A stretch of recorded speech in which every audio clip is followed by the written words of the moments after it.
Neste vídeo, você verá os melhores relatos do YouTube. Aproveita e deixa seu like, é de graça e ajuda muito o canal. Seu Zé da Pedreira sempre foi homem de palavra, desses que não inventa mentira nem para se livrar de encrenca. Quando ele começou a contar essa história, lá pelos anos 80, ninguém duvidou, porque todo mundo conhecia o caráter dele. Morava numa fazenda pequena, nos arredores de Januária, no norte de Minas, terra seca, onde a chuva é bênção e a seca é maldição. A propriedade do Zé ficava numa baixada, cercada por morros pelados e uma caatinga rala que só ficava verde quando São Pedro resolvia mandar água. No meio da fazenda tinha um açude que o pai dele tinha mandado fazer nos anos 50, quando ainda chovia com mais frequência na região. Era um açude grande, fundo, que abastecia não só a fazenda dele, mas também os vizinhos, quando a coisa apertava. Naquele ano de 85, a seca foi das bravas. Já fazia quase 2 anos que não chovia direito, e os açudes da região estavam todos secando. Mas o do seu Zé resistia. Tinha água suficiente para aguentar mais uns meses. Era uma bênção, porque sem aquela água ele ia ter que vender o gado e abandonar a terra. As coisas começaram a ficar estranhas em setembro. Seu Zé percebeu que o nível da água no açude estava baixando mais rápido que o normal. No começo, pensou que fosse normal, afinal era a época mais seca do ano. Mas quando mediu direito, viu que estava perdendo quase 1 palmo de água por dia, muito mais do que o gado bebia e muito mais do que a evaporação normal. Foi quando começou a suspeitar que tinha vazamento. Chamou o compadre dele, seu Tonho, que entendia de construção, para dar uma olhada. Os dois examinaram as paredes do açude, procurando rachaduras ou buracos, mas não encontraram nada. A estrutura estava firme, sem sinal de vazamento. Mas tinha uma coisa estranha que chamou a atenção dos dois. Na parte mais funda do açude, bem no centro, a água ficava sempre mexendo, como se tivesse uma corrente por baixo. Era um movimento circular, devagar, que formava um redemoinho pequenininho que nunca parava. Seu Zé achou estranho, porque açude parado não tem corrente, mas o compadre disse que devia ser o vento mexendo na superfície. Nos dias seguintes, o movimento na água foi ficando mais forte. O que antes era um redemoinho pequenininho virou uma espiral que dava para ver de longe. E junto com isso, a água começou a fazer barulho, um som baixinho, como se estivesse sendo chupada por um ralo gigante. Seu Zé nunca tinha visto nada parecido em todos os anos que morava ali. Foi quando percebeu que os bichos estavam se comportando de forma estranha. O gado se recusava a beber água perto do centro do açude, só ia nas bordas, onde a água estava mais quieta. As aves também evitavam voar por cima da parte onde tinha o redemoinho. Até mesmo os pássaros, que sempre bebiam água ali, sumiram, como se soubessem que tinha algo errado. Uma tarde, enquanto observava o açude, seu Zé viu algo que fez ele gelar o sangue. No centro do redemoinho, bem no fundo, havia uma sombra escura que parecia se mexer. Não era sombra de nuvem nem de árvore. Era algo que estava dentro da água, grande e comprido, que se movia devagar de um lado para o outro. Chamou a mulher, Dona Maria, para ver se ela também enxergava. Quando ela chegou perto da beira do açude, a sombra tinha sumido, mas ela pôde ver o redemoinho e ouvir o barulho da água sendo sugada. Ficou preocupada, disse que aquilo não era coisa normal, que talvez fosse melhor benzer o açude ou chamar o padre da cidade. Seu Zé, que era homem prático, achou que devia ser algum problema com o fundo do açude, talvez um buraco que tinha se aberto na rocha. Decidiu esperar mais alguns dias para ver se a situação se normalizava. Mas as coisas só pioraram. A água continuava baixando. O redemoinho ficava cada vez mais forte e agora dava para ver que tinha realmente algo se mexendo lá embaixo. Foi quando resolveu chamar o primo dele, seu Ademar, que era pescador experiente e conhecia bem os segredos da água. Quando o Ademar viu o açude, balançou a cabeça e disse que nunca tinha visto nada igual. Sugeriu que eles jogassem uma rede para ver se conseguiam descobrir o que estava causando aquilo. No sábado seguinte, os 3 homens se juntaram para investigar. Pegaram uma rede de pesca, amarraram numa corda comprida e jogaram bem no centro do redemoinho. A rede desceu fácil, mas quando tentaram puxar, sentiram um peso enorme do outro lado. Era como se tivesse peixe grande preso na rede, só que maior que qualquer peixe que eles conheciam. Puxaram com força e quando a rede começou a subir, a água do açude ficou turva, como se algo grande tivesse se mexido no fundo. O redemoinho parou por uns segundos e houve um silêncio estranho, como se até mesmo os grilos tivessem ficado quietos. Então, de repente, sentiram um puxão tão forte que quase arrancou a corda das mãos deles. Seu Zé gritou para os outros soltarem a corda, mas já era tarde. A força do que estava do outro lado era tanta que os 3 foram puxados em direção à água. Seu Ademar conseguiu se soltar e correr, mas seu Zé e seu Tonho caíram na beira do açude, se molhando até a cintura. Foi quando viram de perto o que estava na água. Era uma criatura que eles nunca podiam ter imaginado. Parecia uma cobra gigante, mas com a pele lisa e brilhante como a de um peixe. Tinha pelo menos 6 metros de comprimento e era grossa como um barril. A cabeça era diferente de qualquer cobra que eles conheciam, mais larga, com uns olhos grandes e amarelos que brilhavam mesmo debaixo da água. A criatura os olhou por uns segundos e seu Zé disse depois que foi como se ela tivesse inteligência, como se tivesse entendido que eles não eram inimigos. Então, devagar, ela soltou a rede e voltou para o fundo do açude. A água ficou turva por uns minutos. Depois clareou e o redemoinho voltou a aparecer, só que mais devagar que antes.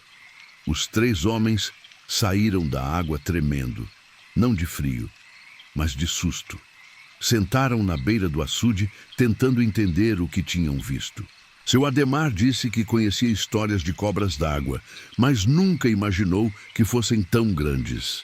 Seu Tonho achava que devia ser algum tipo de peixe gigante que nunca tinha sido catalogado. Mas seu Zé tinha uma teoria diferente.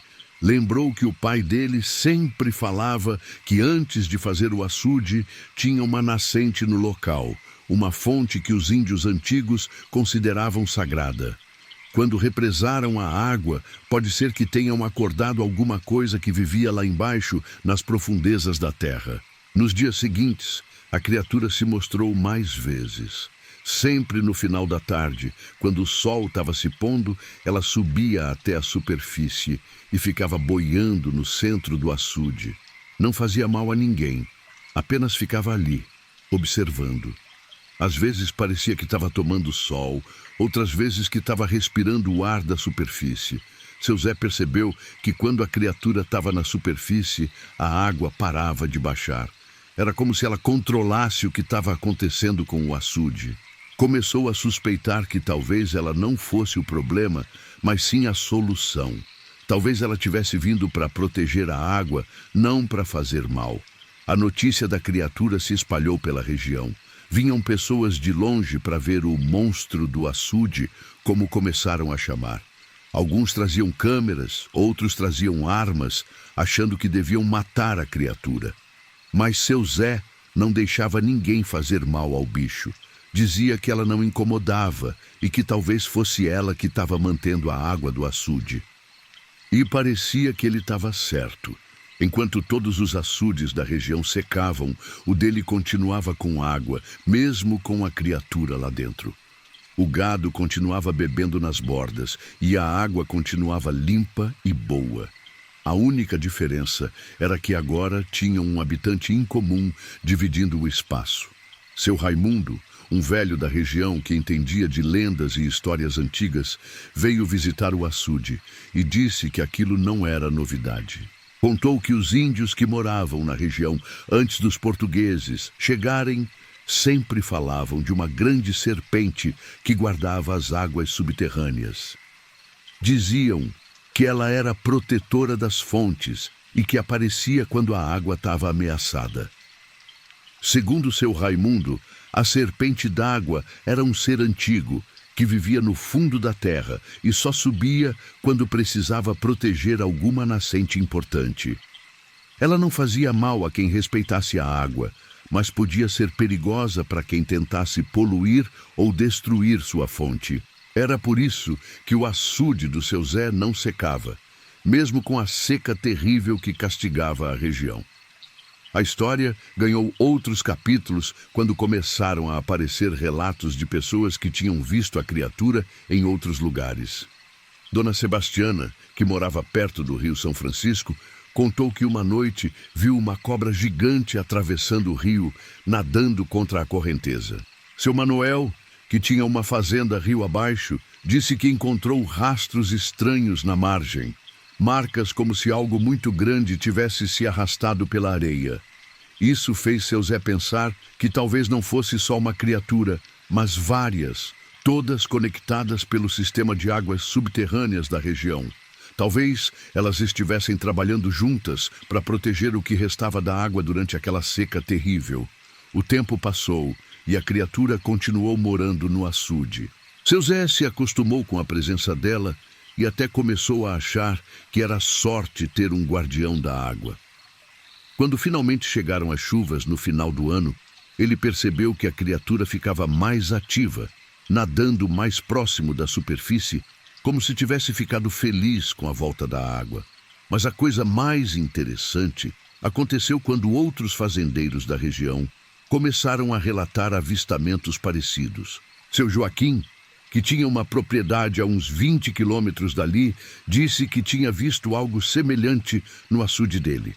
Seu Geraldo, que morava perto da cidade, contou que a filha dele tinha visto uma cobra d'água enorme no rio que passava pela fazenda. Todos os relatos eram parecidos, criaturas grandes parecidas com cobras que apareciam perto da água durante a seca. E em todos os casos, os açudes que tinham essas criaturas não secavam completamente, mantendo pelo menos um pouco de água para o gado beber.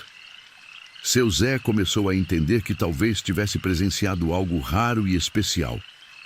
Não era um monstro ou uma praga, mas sim um fenômeno natural que as pessoas tinham esquecido com o tempo.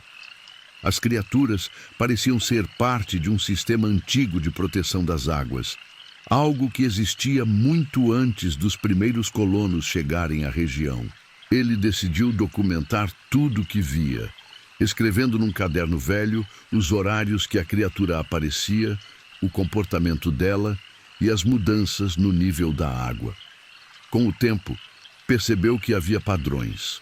Ela aparecia mais nos dias mais quentes, ficava mais ativa quando ia chover e sempre subia à superfície no mesmo horário, como se tivesse uma rotina. A mulher dele, Dona Maria, no começo tinha medo, mas depois começou a ver a criatura como uma vizinha incomum. Às vezes, quando ia buscar água para o uso da casa, ficava conversando com ela, mesmo sabendo que o bicho não ia responder. Dizia que a criatura parecia entender as palavras, porque sempre ficava quieta quando ela falava. Os filhos do seu Zé, que tinham se mudado para a cidade, vinham visitar e ficavam impressionados com a criatura. No começo, achavam que era mentira do pai, mas quando viam com os próprios olhos, mudavam de ideia. O filho mais velho, que era estudado, disse que podia ser uma espécie não catalogada, que tinha sobrevivido nas águas subterrâneas da região. Com o passar dos anos, a criatura se tornou parte da rotina da fazenda. Seu Zé aprendia que ela gostava de certas coisas, ficava mais ativa quando ele jogava peixe pequeno no açude e parecia gostar quando ele tocava sanfona no final da tarde. Às vezes, quando a música tocava, ela subia à superfície e ficava boiando, como se estivesse apreciando a melodia. A história da criatura do açude se espalhou por toda a região e muita gente vinha de longe para ver. Alguns eram céticos e iam embora sem ver nada, porque a criatura era tímida e não aparecia quando tinha muito movimento. Outros tinham sorte e conseguiam ver ela nadando ou boiando na superfície. Seu Zé sempre fazia questão de contar para todo mundo que a criatura era pacífica, que nunca tinha feito mal a ninguém. Dizia que ela era como um cachorro grande, assustava pela aparência, mas no fundo era inofensiva.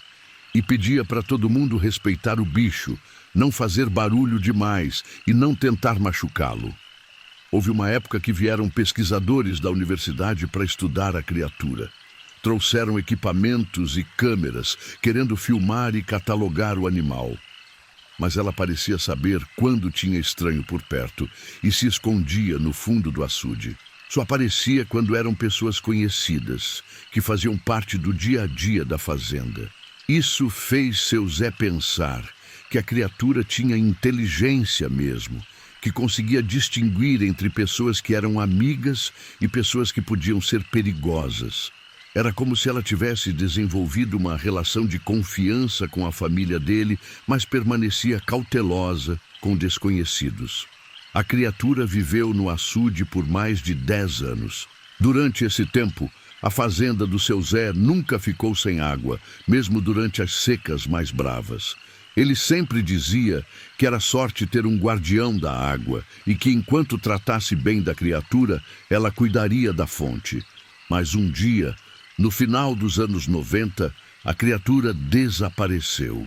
Seu Zé percebeu que ela não tinha aparecido há vários dias e ficou preocupado. Procurou por todo o açude, mas não encontrou nenhum sinal. Era como se ela tivesse sumido no ar, ou voltado para o fundo da terra de onde tinha vindo. O desaparecimento da criatura coincidiu com mudanças na região. Tinham começado a perfurar poços artesianos profundos, e isso talvez tivesse mexido com o sistema de águas subterrâneas. Seu Zé sempre suspeitou que a criatura tinha sentido as mudanças e decidido procurar outro lugar para viver. Depois que ela sumiu, o açude continuou funcionando normalmente, mas nunca mais foi a mesma coisa. Seu Zé sentia falta da presença dela, da rotina de vê-la aparecer no final da tarde. Dizia que a fazenda tinha ficado mais vazia, como se tivesse perdido um membro da família. Hoje em dia, seu Zé já é um senhor de mais de 80 anos, mas ainda conta a história da criatura para quem quiser ouvir. Mostra o açude, que continua cheio e produtivo, e explica onde ela costumava aparecer. Diz que ainda tem esperança de que um dia ela volte, talvez quando a região precisar de proteção novamente. Os vizinhos mais antigos confirmam a história, cada um com sua versão do que viu. Alguns dizem que a criatura era maior do que seu Zé conta, outros que era menor. Mas todos concordam que realmente existia algo incomum naquele açude, algo que protegia a água e ajudava as pessoas da região. E até hoje, quando a seca aperta e os açudes começam a secar, o pessoal da região lembra da criatura do seu Zé. Alguns dizem que ela ainda anda por aí, protegendo outras fontes de água. Outros acham que ela voltou para o fundo da terra, esperando a hora certa de aparecer novamente. O que ninguém discute é que a história aconteceu de verdade. Seu Zé nunca foi de inventar mentira, e muita gente viu a criatura com os próprios olhos. Pode ser que não entendam direito o que era, mas sabem que era real, que fazia parte da natureza da região e que de alguma forma cuidava da água que todos precisavam para sobreviver. Hoje, quando os mais novos escutam a história, alguns acreditam, outros duvidam, mas os mais velhos sabem que na natureza existem coisas que a gente não entende, criaturas que vivem escondidas e só aparecem quando é necessário. E que talvez seja melhor assim, porque nem tudo que existe precisa ser explicado. Algumas coisas são para ser respeitadas e protegidas. O açude do seu Zé continua lá, cheio de água limpa, testemunha silenciosa de uma história que marcou a região. E quem sabe, nas águas fundas e escuras, ainda more alguma coisa que cuida da fonte, esperando pacientemente pela hora de aparecer novamente, quando a natureza precisar de proteção. Seu Valdeci sempre foi caminhoneiro de estrada, desses que conhece cada curva, cada lombada e cada posto de gasolina entre São Paulo e Bahia. Começou a dirigir ainda menino, ajudando o pai a transportar gado, e com o tempo virou um dos motoristas mais respeitados da região de Montes Claros. Quando ele conta uma história, todo mundo escuta, porque Valdeci não é de inventar mentira. Foi numa terça-feira de agosto, lá pelos anos 90, que aconteceu o que mudou a vida dele para sempre. Estava voltando de uma viagem para Belo Horizonte, carregando ração para o gado, quando resolveu pegar um atalho que conhecia bem. Era uma estrada de terra que cortava pelo meio da fazenda do finado Coronel Antônio. Passava por um cemitério antigo e saía na BR-135, economizando uns 20 quilômetros. A estrada era estreita, mas bem cuidada, e Valdeci sempre gostava de passar por ali porque era mais silenciosa que a rodovia principal. O cemitério ficava no alto de uma colina, cercado por uma cerca de arame farpado, meio caída, e alguns pés de aroeira que davam sombra para os túmulos mais antigos. Era um lugar bonito, meio melancólico, onde o pessoal da região enterrava os mortos há mais de 100 anos. Valdeci sempre respeitou aquele lugar. Quando passava de dia, diminuía a velocidade e fazia o sinal da cruz, como a mãe tinha ensinado. Quando passava de noite, acendia os faróis altos e tocava a buzina 2 vezes para avisar que estava passando. Era uma tradição que aprendeu com os caminhoneiros mais antigos, que diziam que os mortos gostavam de ser cumprimentados. Naquele dia específico, já era quase meia-noite quando ele chegou perto do cemitério. O céu estava estrelado, sem nuvem, e a lua estava quase cheia, iluminando bem a estrada. Valdeci diminuiu a velocidade, fez o sinal da cruz e tocou a buzina como sempre fazia. Foi aí que percebeu que tinha alguém parado na beira da estrada.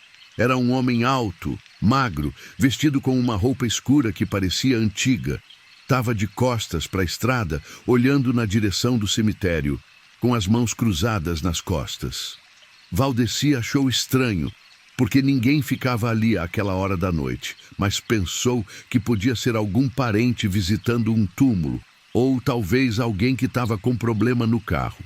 Parou o caminhão e desceu para oferecer ajuda. O homem não se virou quando ele se aproximou. Continuou olhando fixo para os túmulos. Valdeci chamou, perguntou se estava tudo bem, se precisava de alguma coisa. Foi só quando chegou mais perto que percebeu que tinha algo muito errado. O homem não respirava. Estava completamente imóvel, como se fosse uma estátua. A roupa dele era antiga mesmo, parecia daquelas que o pessoal usava nos anos 40 ou 50, e tinha um cheiro estranho no ar, como flores murchas misturadas com terra úmida. Valdeci sentiu um frio na espinha e deu um passo para trás. Foi quando o homem se virou devagar, muito devagar, e olhou para ele. Os olhos eram normais, mas tinha algo neles que não estava certo. Era como se tivesse vida, mas não tivesse alma. O homem sorriu, um sorriso triste, e acenou com a cabeça como se estivesse agradecendo pela companhia. Então, sem falar nada, começou a caminhar na direção do cemitério. Valdeci ficou parado, vendo o homem subir a colina. Ele caminhava devagar, mas de um jeito que não parecia natural. Os pés não faziam barulho na terra, e ele não tropeçava nos buracos nem nas pedras. Era como se estivesse flutuando alguns centímetros acima do chão. Quando chegou perto dos túmulos, o homem parou, se virou mais uma vez para acenar para Valdeci e sumiu entre as sepulturas. Valdeci voltou para o caminhão com as pernas bambas. Nunca tinha visto nada parecido na vida. Pensou em ir embora rapidinho, mas alguma coisa o fez ficar mais alguns minutos, observando o cemitério. Foi quando viu que não era só um homem. Havia várias figuras caminhando entre os túmulos, algumas mais claras, outras mais escuras, todas se movendo devagar e silenciosamente. Eram homens e mulheres de idades diferentes, todos vestidos com roupas antigas.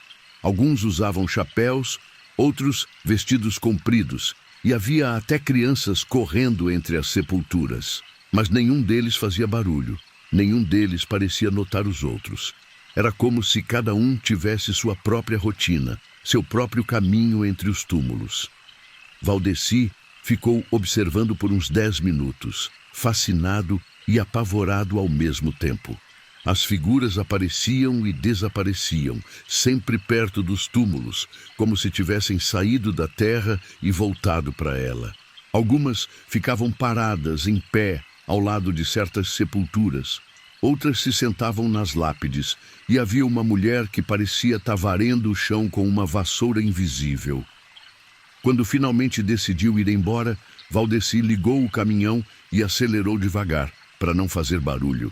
Mas quando passou em frente ao portão do cemitério, todas as figuras pararam o que estavam fazendo e olharam para ele. Era como se tivessem percebido que ele estava vendo eles. Algumas acenaram, outras apenas ficaram observando. Uma mulher idosa, vestida de preto, até soprou um beijo na direção dele. Valdeci passou o resto da viagem pensando no que tinha visto. Não contou para ninguém no primeiro dia, porque tinha medo de acharem que estava louco. Mas a imagem daquelas figuras não saía da cabeça dele. Eram pessoas normais, que pareciam ter vida, mas claramente não eram vivas. E o mais estranho era que nenhuma delas parecia assustadora ou malévola. Pareciam apenas saudosas. Alguns dias depois, resolveu contar a história para o compadre, seu Geraldo, que também era caminhoneiro e conhecia bem aquela estrada. Geraldo escutou tudo sem interromper, e quando Valdeci terminou, ele balançou a cabeça e disse que não era a primeira vez que escutava uma história dessas sobre aquele cemitério.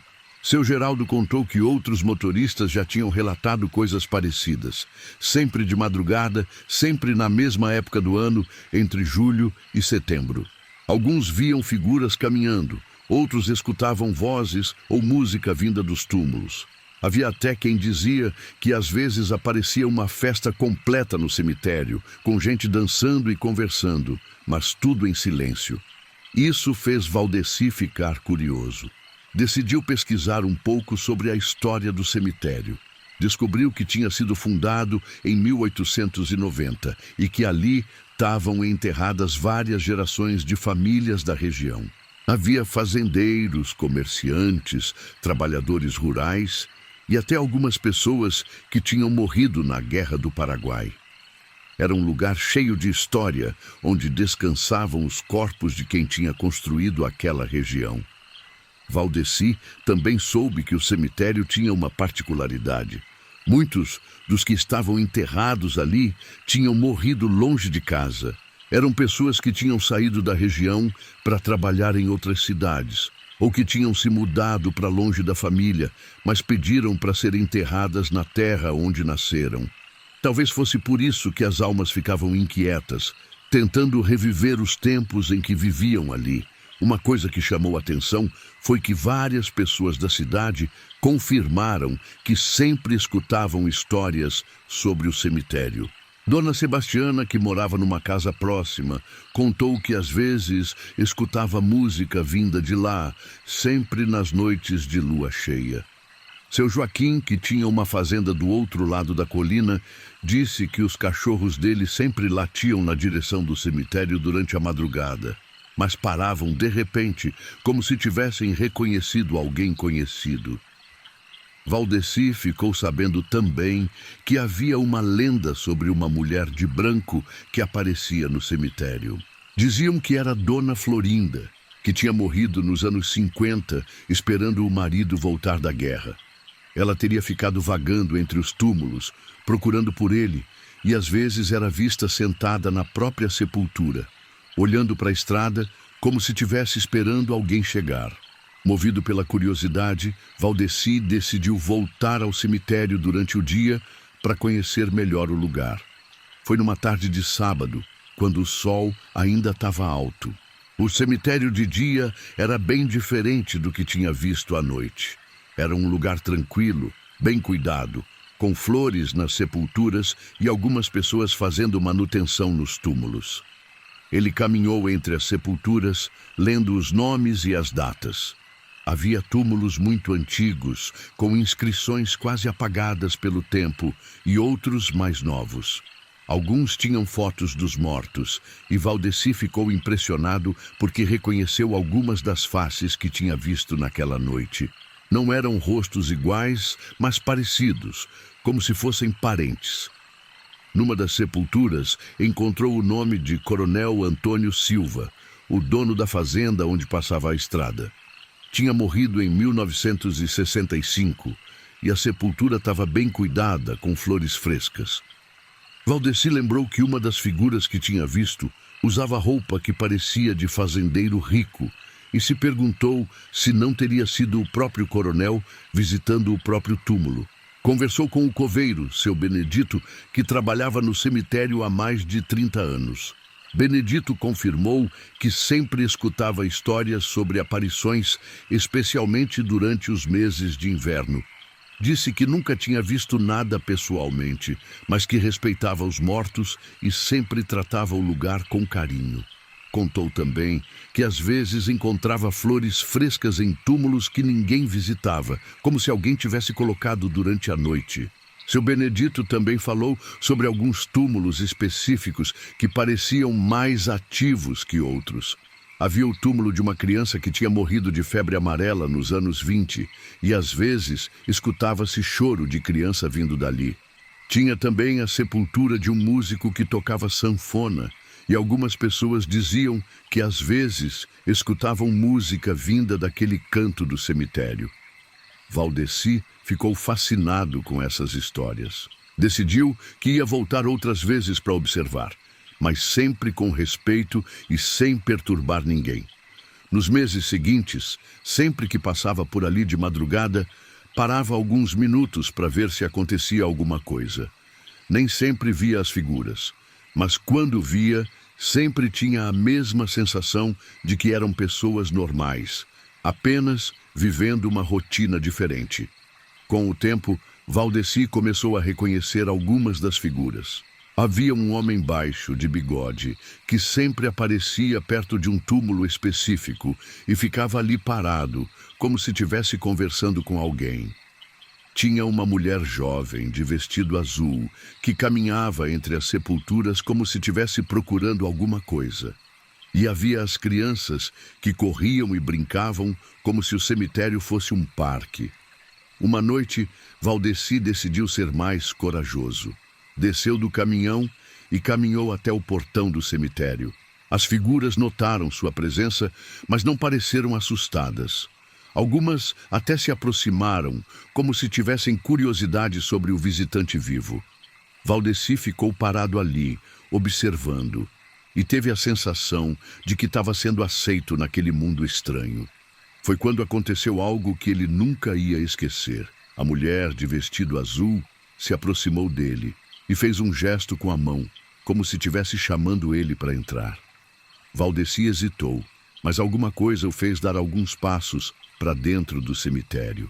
A mulher sorriu e começou a caminhar entre os túmulos, como se estivesse mostrando o lugar para ele. Ela o levou até uma sepultura antiga, com uma lápide de mármore meio rachada. Apontou para a lápide e depois para si mesma, como se estivesse dizendo que aquele era o lugar onde descansava.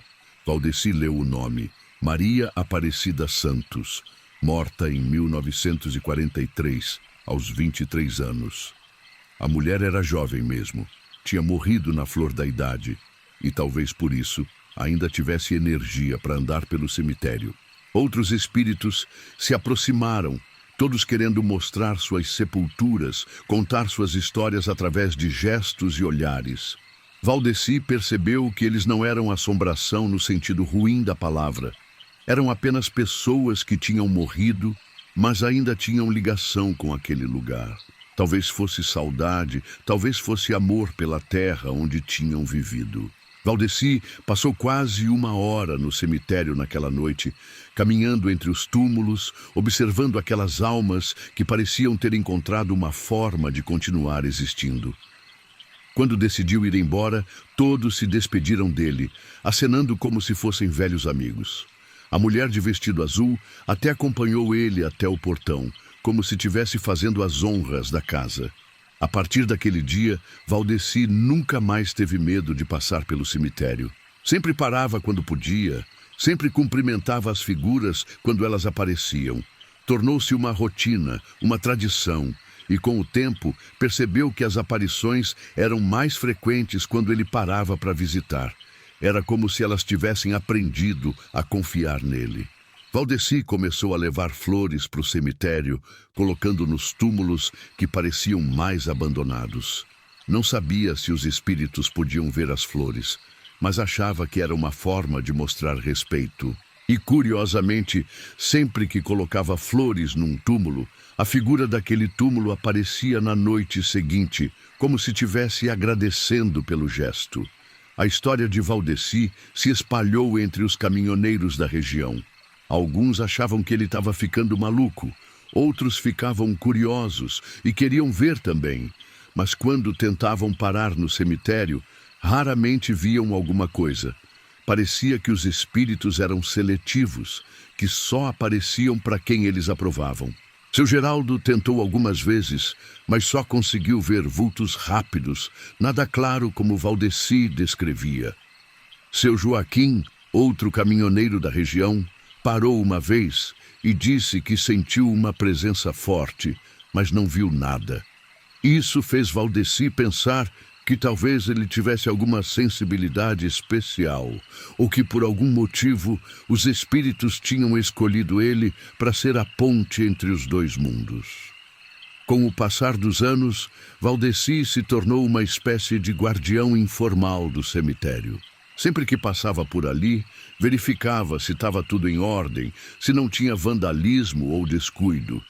Quando via que algum túmulo estava precisando de manutenção, avisava as famílias, ou às vezes ele mesmo dava um jeito de arrumar. Os espíritos pareciam aprovar essa atitude.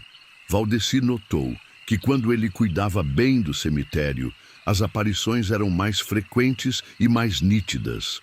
Era como se eles tivessem reconhecido nele um amigo, alguém que respeitava o lugar e as memórias que ali descansavam.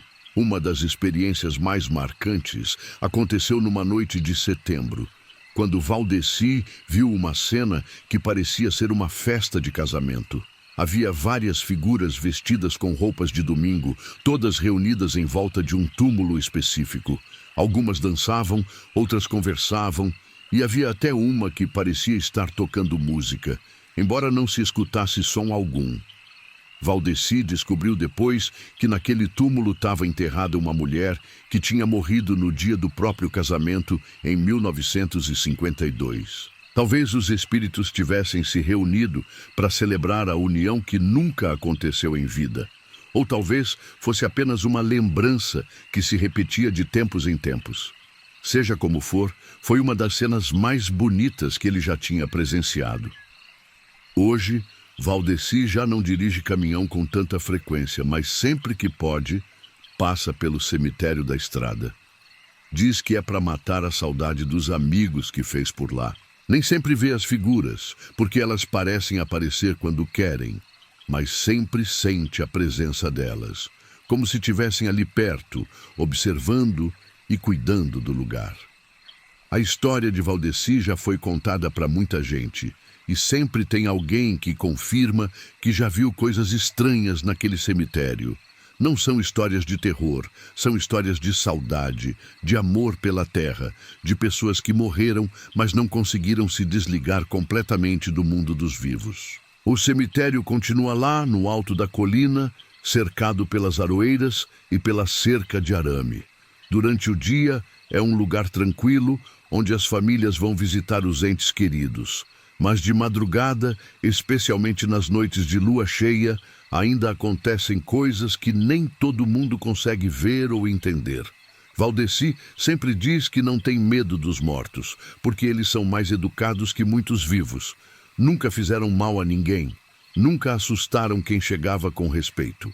São apenas almas que encontraram uma forma de continuar ligadas ao lugar que amavam, e que talvez estejam esperando o momento certo para seguir viagem para o outro lado.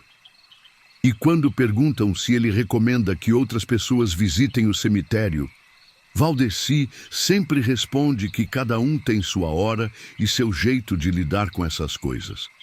mas que se alguém for, que vá com respeito, com o coração limpo e principalmente que não tenha medo, porque o medo espanta os espíritos e aí a pessoa perde a chance de presenciar algo único e especial. A estrada continua sendo usada pelos caminhoneiros e o cemitério continua sendo um marco na viagem. Nem todos param, nem todos veem alguma coisa, mas todos sabem que ali é um lugar diferente, onde o passado e o presente se encontram de uma forma que poucos lugares no mundo podem proporcionar. Na cidadezinha de Pedra Branca, onde as casas se espalham entre morros cobertos de mata fechada, todo mundo conhece seu Antônio. Um homem de 60 e poucos anos, cabelos grisalhos, sempre cobertos por um chapéu de palha desbotado, mãos calejadas de uma vida inteira trabalhando a terra. Ele costuma sentar na varanda de sua casa simples, feita de madeira e telha de barro, fumando seu cigarro de palha enquanto observa o movimento da rua de terra batida. Naquela tarde de dezembro, quando o calor fazia as cigarras cantarem sem parar, seu Antônio estava mais quieto que de costume. Seus olhos, normalmente alegres, carregavam um peso que não passava despercebido pelos vizinhos que passavam cumprimentando. Foi quando Dona Maria, a comadre de sempre, parou em frente ao portão de madeira descascada. "Ô, compadre, o senhor tá com uma cara. Aconteceu alguma coisa?" Seu Antônio deu uma tragada longa no cigarro, soltou a fumaça devagar e olhou para o horizonte, onde a mata fechada começava logo depois das últimas casas da rua. "Comadre, a senhora não vai acreditar no que eu vou contar. Eu mesmo estou tentando entender o que foi que aconteceu ontem à noite." Dona Maria empurrou o portão e se aproximou, puxando uma cadeira de plástico que estava encostada na parede. Sabia que quando seu Antônio começava assim, tinha história boa pela frente. "Então conta logo, compadre. Tô curiosa." Seu Antônio apagou o cigarro no chão de cimento queimado e se ajeitou na cadeira de balanço. Começou a falar devagar, como quem ainda estava processando os acontecimentos. "Sabe que ontem eu fui lá na roça buscar umas frutas para Dona Helena. Ela tinha pedido umas jabuticabas que tão maduras lá no Pé Grande, perto da cerca do fundo. Eu pensei, vou logo cedo para não pegar o sol quente. Mas acabei me atrasando com uns serviços aqui em casa, e quando vi, já era quase 5 da tarde. Dona Maria balançou a cabeça, conhecendo bem os hábitos do compadre. "Cheguei lá na roça e peguei o caminho de sempre, aquele que corta por dentro da mata. O senhor sabe como é, né? Mais perto do que dar a volta toda pela estrada. Tava tudo normal, os passarinhos cantando, o vento balançando as folhas. Nada demais." Seu Antônio fez uma pausa, passou a mão pelo rosto e continuou. "Quando cheguei no pé de jabuticaba, enchi logo o saco que tinha trazido. Tava até pensando em voltar quando ouvi um barulho estranho vindo lá do fundo da mata. Parecia alguém quebrando galhos, sabe? Mas não era um barulho normal, não. Era como se fosse proposital." "Que tipo de barulho, compadre?" "Olha, comadre, era como se alguém tivesse pegando os galhos e quebrando eles bem devagar, fazendo aquele estalido que ecoa pela mata. Crac, crac, crac, assim num ritmo meio certinho. Pensei que podia ser algum animal, né? Mas que animal faz isso?" Seu Antônio se levantou e foi até a geladeira buscar um copo d'água. Bebeu devagar antes de continuar. "Fiquei parado lá, escutando. O barulho parava, depois começava de novo, sempre naquele ritmo. Aí pensei, deve ser algum moleque fazendo traquinagem. Mas que moleque ia ficar no meio da mata fechada naquela hora? E aí, o que o senhor fez?" Resolvi dar uma olhada. Peguei o facão que sempre levo e fui seguindo o som. Quanto mais eu andava, mais alto ficava o barulho. Mas tinha uma coisa esquisita. Os passarinhos tinham parado de cantar. Tudo ficou quieto, só tinha aquele craque, craque, craque. Dona Maria se inclinou para a frente interessada. Andei uns 50 metros mata adentro, seguindo uma trilha que os bichos fazem. O chão estava cheio de folhas secas e eu tentava pisar devagar para não fazer barulho. Mas toda vez que eu parava, o barulho de quebrar galhos parava também. E quando eu começava a andar de novo, ele começava junto. Misericórdia, compadre. Pois é, comadre. Aí eu comecei a ficar com o pé atrás. Fiquei parado uns 5 minutos, bem quietinho, só escutando. Nada. Silêncio total. Até as cigarras pararam de cantar. Quando resolvi voltar, pisei num galho seco que fez um barulho danado. E na mesma hora, lá do fundo da mata, veio aquele craque, craque, craque de novo.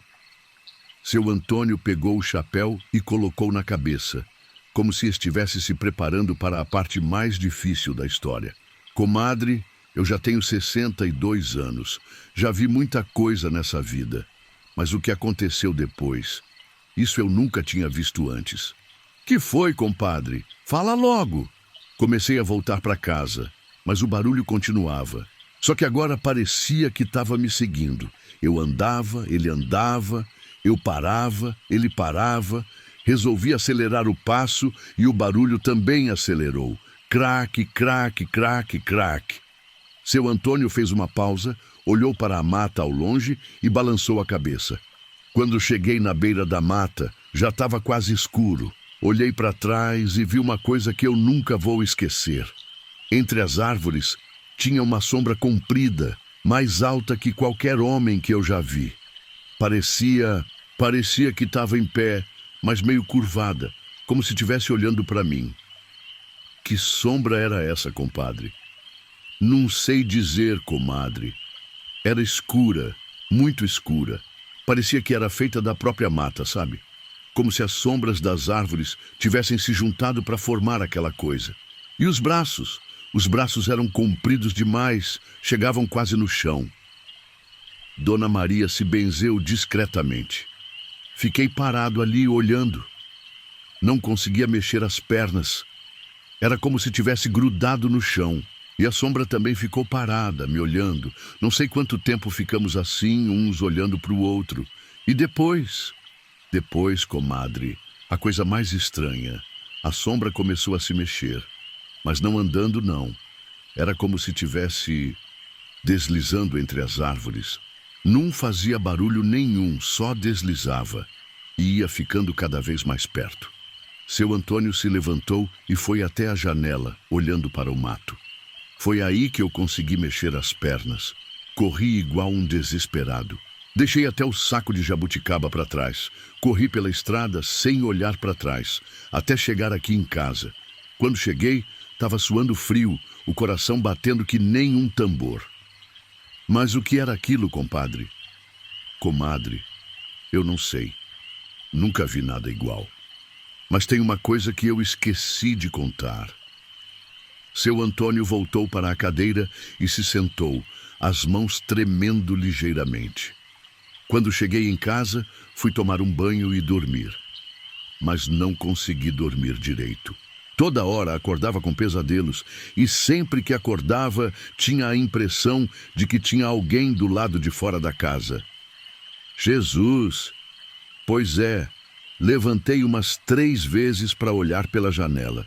Não vi nada. Mas na 4ª vez que acordei, já estava quase amanhecendo, e eu ouvi aquele barulho de novo. Crac, crac, crac, bem devagarinho, vindo do quintal. Dona Maria engoliu em seco.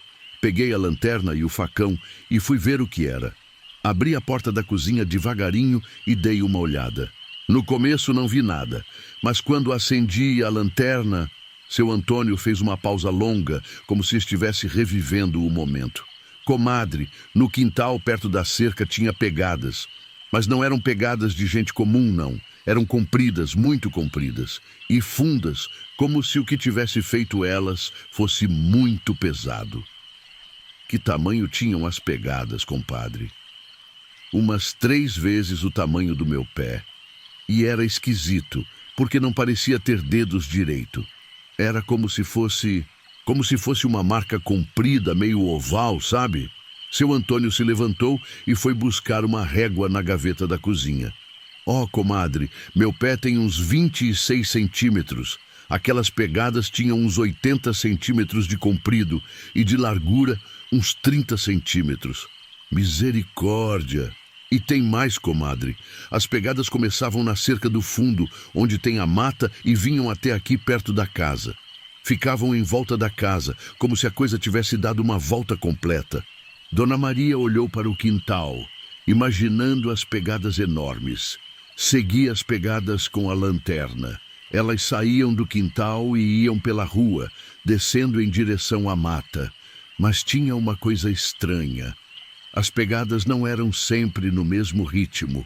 Algumas vezes ficavam mais juntas, como se a coisa tivesse parado.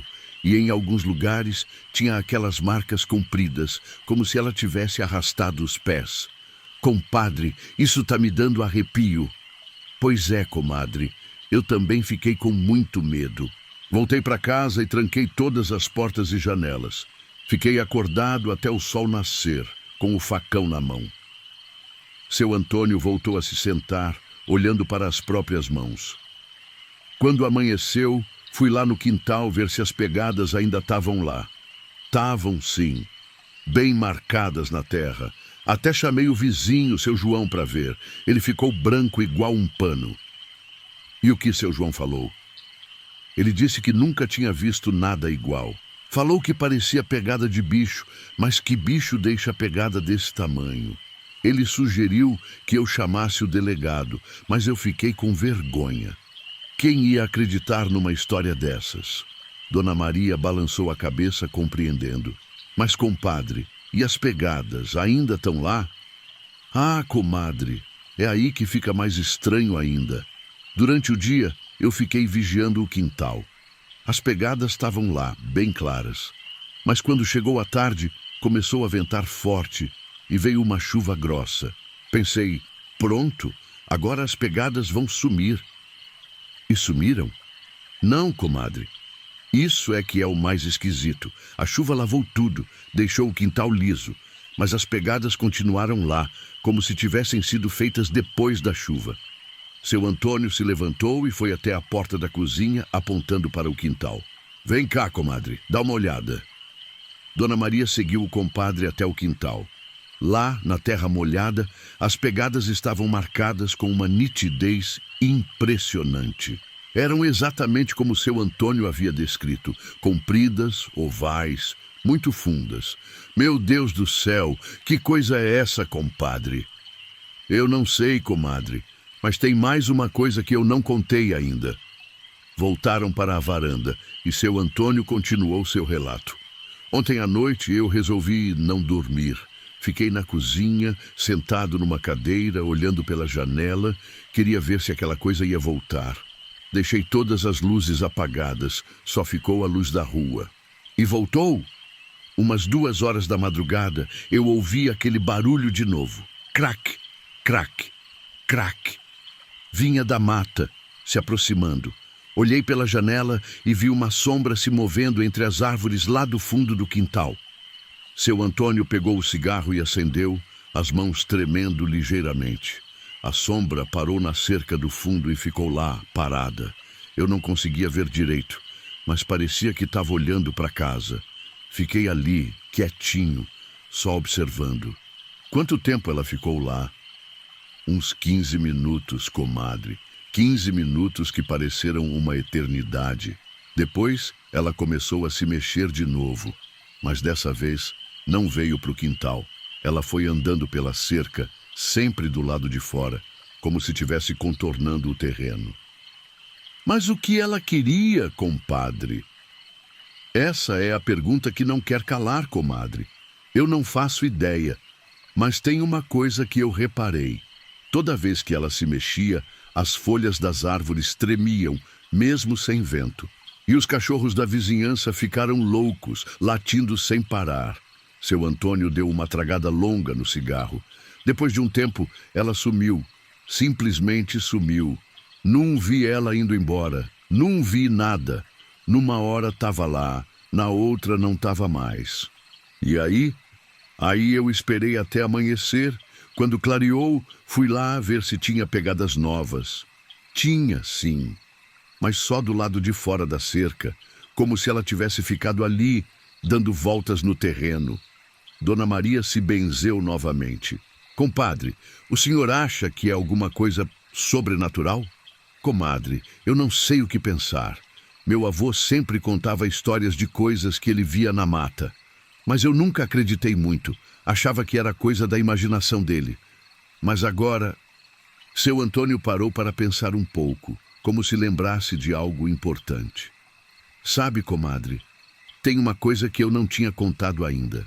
Meu avô costumava falar de uma criatura que vivia nas matas desta região. Ele chamava de o andador. Dizia que era uma coisa alta, muito alta, que ficava observando as pessoas de longe. Que história é essa, compadre? Segundo meu avô, o andador só aparecia quando alguém entrava muito fundo na mata. Ele seguia a pessoa, mas nunca se aproximava de verdade. Ficava ali observando como se tivesse curiosidade. Seu Antônio apagou o cigarro e continuou. Meu avô dizia que já tinha visto o andador umas 3 vezes na vida. Sempre na mata fechada, sempre de longe. Mas nunca tinha visto ele se aproximar de casa de ninguém. Isso era novidade. E o que mais seu avô falava sobre essa criatura? Ele dizia que o andador não era mau, não. Era mais como se fosse curioso, como se quisesse entender o que a gente fazia, sabe? Mas que nunca machucava ninguém, só observava. Dona Maria se tranquilizou um pouco com essa informação. Mas, compadre, se é isso mesmo, por que o senhor está com tanto medo? Comadre, é que nunca ninguém contou de o andador vir até a casa das pessoas. Meu avô sempre dizia que ele ficava na mata, que não gostava de lugar com gente. Mas esse que eu vi, esse veio até aqui no quintal. Seu Antônio se levantou e foi até a cerca do fundo, seguido por Dona Maria. Olha só, comadre, aqui na cerca tem umas marcas esquisitas. Na cerca de madeira havia marcas compridas, como se algo tivesse passado as mãos ou garras pelos mourões. As marcas eram fundas, feitas com força. Isso aqui não estava antes, comadre. Apareceu depois daquela primeira noite. E olha como é fundo. Que força é essa? Dona Maria tocou nas marcas com receio. Compadre, isso aqui parece que foi feito com unha ou garra. Pois é, comadre. E tem mais. Olha aqui embaixo. No chão, ao lado da cerca, havia um buraco raso, como se algo tivesse cavado ou arranhado a terra. Esse buraco aqui também não estava antes. E olha o tamanho. Parece que foi feito com a mesma coisa que fez as marcas na cerca. Compadre, isso está ficando cada vez mais estranho. Eu sei, comadre, mas tem uma coisa que eu ainda não contei. Ontem, depois do almoço, eu resolvi ir até a roça de novo.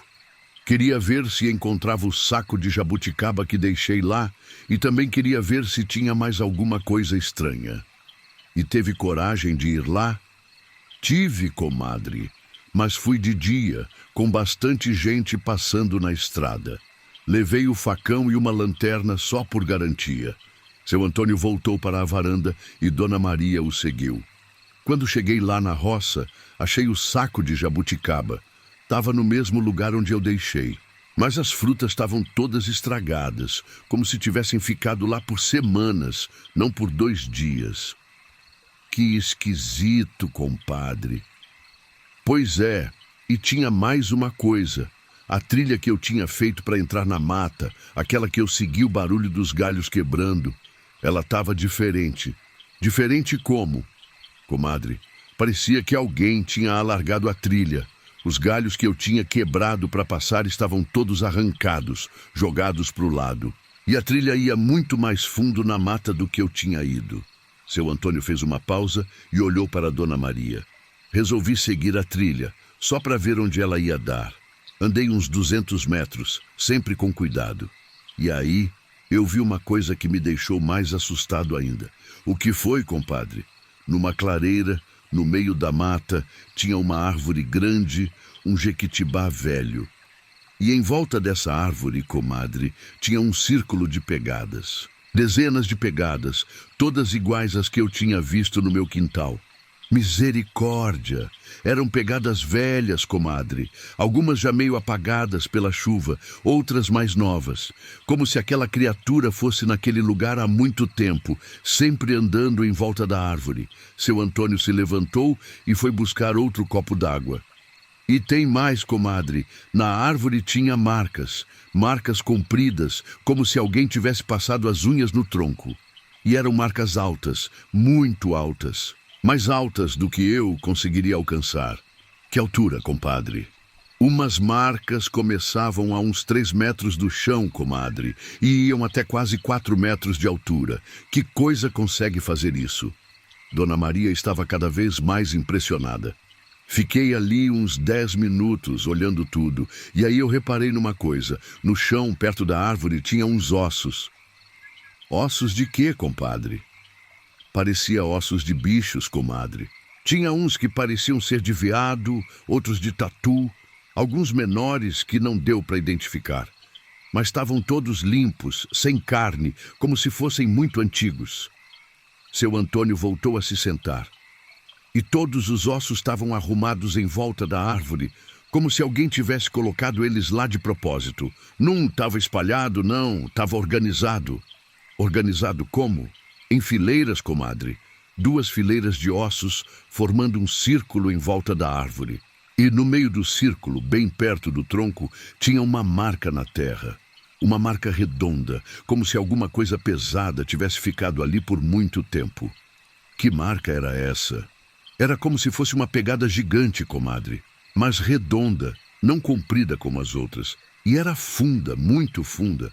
Devia ter uns 2 metros de diâmetro. Dona Maria se benzeu pela 3ª vez. Compadre, isso está parecendo algum tipo de ritual? Comadre, eu não sei o que é, mas uma coisa eu sei. Aquela criatura não é só um bicho qualquer. Ela tem inteligência. Ela organiza as coisas. Ela faz escolhas. Seu Antônio acendeu outro cigarro. E tem outra coisa que me deixou pensando. Quando eu estava voltando da mata, passando pela trilha, eu senti que tinha alguém me observando. Não vi nada, mas senti. Aquela sensação de que tem alguém olhando para você. E o que o senhor fez? Acelerei o passo, comadre, mas não corri. Não queria demonstrar medo.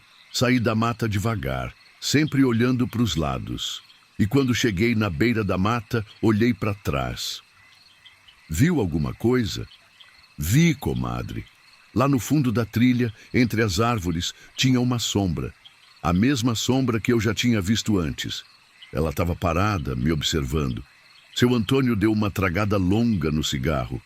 Mas dessa vez, comadre, eu não corri. Fiquei ali, olhando para ela.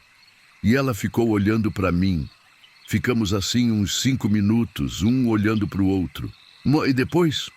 Depois, comadre, aconteceu uma coisa que eu nunca vou esquecer. A sombra. Ela levantou o braço. Levantou o braço comprido e acenou para mim. Acenou? Acenou, comadre. Como se estivesse me cumprimentando, ou como se estivesse se despedindo. Não sei. Dona Maria ficou em silêncio por um momento, processando tudo que havia ouvido. Compadre, o senhor acha que essa criatura, que o andador, quer alguma coisa do senhor? Comadre, eu não sei. Mas desde aquele dia, eu tenho a sensação de que a minha vida mudou. É como se eu tivesse sido escolhido para ver essas coisas. Escolhido por quem? Não sei, comadre. Mas tem uma coisa que eu não falei ainda. Desde que comecei a ver o andador, eu tenho tido sonhos estranhos. Que tipo de sonhos?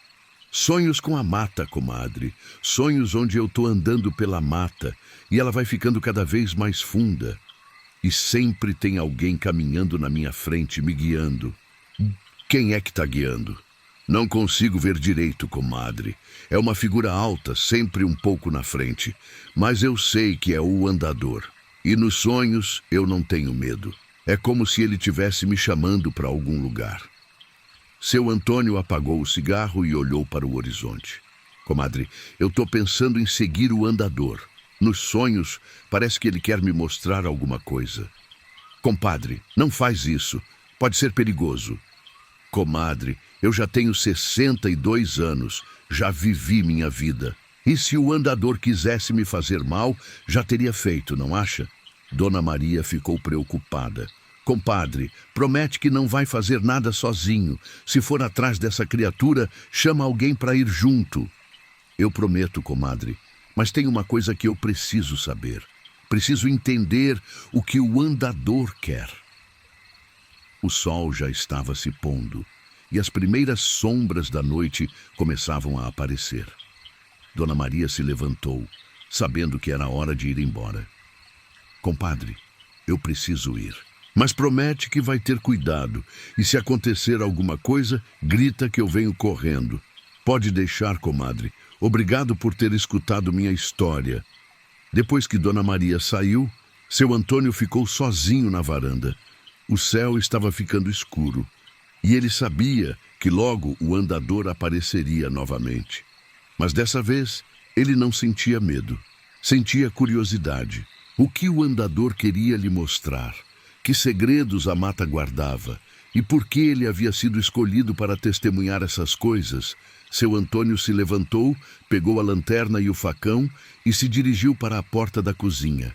Ia passar mais uma noite vigiando, esperando.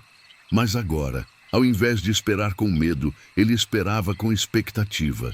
O andador havia se tornado parte de sua vida. E ele estava pronto para descobrir o que essa criatura misteriosa queria lhe ensinar. Nas sombras da mata, uma figura alta e escura se movia entre as árvores. O andador também estava se preparando. Havia encontrado alguém que não fugia, alguém que estava disposto a ouvir, e tinha muito a mostrar.